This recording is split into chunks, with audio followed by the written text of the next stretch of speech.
میخوای که تو رو در کوچه های شهر گردانم؟ یا وست تو عقلت رو خورده یا اینکه میدونی اگر هر دویمون رو همراه دستگیر کنن چی میشود؟ من از وظیفه محروم میشوم، شاید محبسی هم شوم. میدونم، ولی باز میدونم که از برای من تو این کار رو میکنی.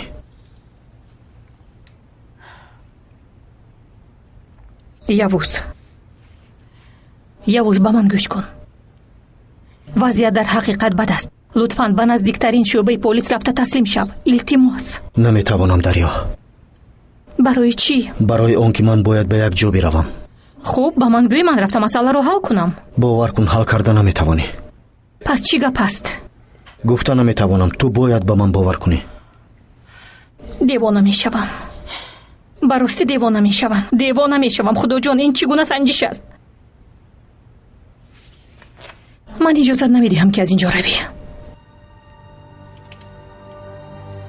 الو؟ من تسلیم نمیشوم دریا. با تو یا اینکه بی تو من از اینجا میروم. یوز ایستا. یوز، مردن میخواهی؟ بعضا میخوام اما حالا نه.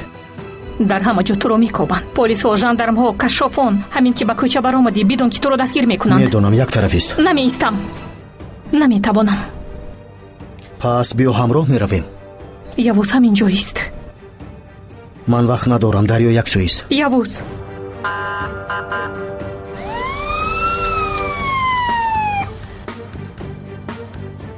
با فکرم زنگی روان کردم، آنها را خواطر کرد و پلیس ها را فرستاندند.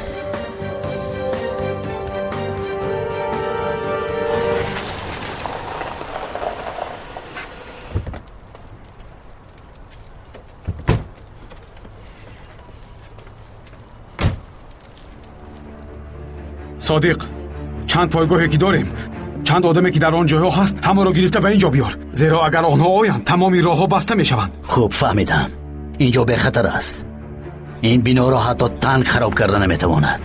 اگر در درون مانیم دیگر چی فرق دارد که ما را با تنگ زیر میکنند یا چیزی دیگر؟ گپی گفتم را بکن، زود باش. خوب شده است، همه را خبردار میکنم.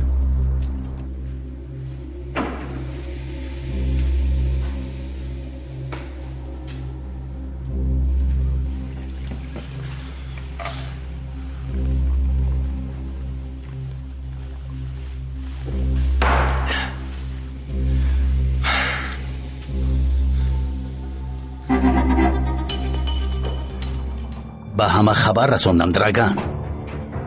باوری داری که ما رو تعقیب ندارند؟ یک دو کس را فرستادم تا اینکه نظارت کنند. اگر زنده برگردند پس معلوم می شود که ما را تعقیب دارند. ان همین غضبی مرا می آورد. برای نظارت کردن آدمان را روان میکنیم ولی نمیدانیم که آنها زنده برمیگردند یا نه. دوستمان باید سربازان را روان میکرد. چی شده باشد؟ من از کجا دانم چی شده باشد؟ علاوه بر این من با سربازانی ثروتمند کار کردن نمیخواهم. اگر پول نداشته باشی آرزوهایت را عملی کرده نمیتوانی. بسیار دانایی نکن صادق. نزد من بسیار دانایی نکن. مرا نادرست فهمیدی درگان. دیگر چیز گفتن میخواستم. نه، من تو را فهمیدم. از نگاههایت فهمیدم. نگاههایت میگویند که اگر من به خراباتک باور نمیکردم حالا این مشکلی ها نبودند. من از گفته هایت پی میبرم.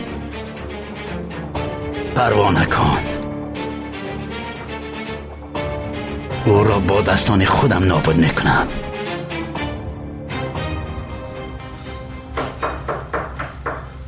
کیست آنجا؟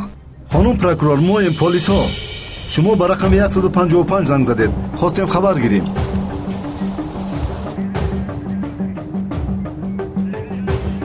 ببخشید ناگهان زنگ زدم.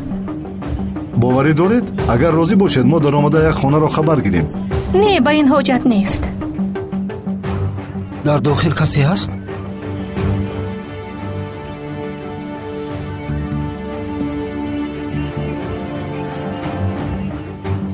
نه، گفتم که اشتباه شد. من رقم دیگر رو گرفتن میخواستم. خب منش پروکورور، اختیار به خودتان. ما در همین نزدیکی هاییم. براری کار، ببخشید که شما رو تشویش دادم. شبی خوش.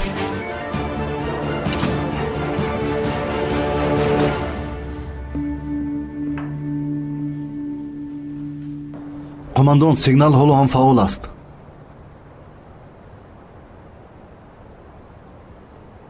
قماندان، ماشینی که درگان با اون فرار کرد آنجاست. драгонро мебинӣ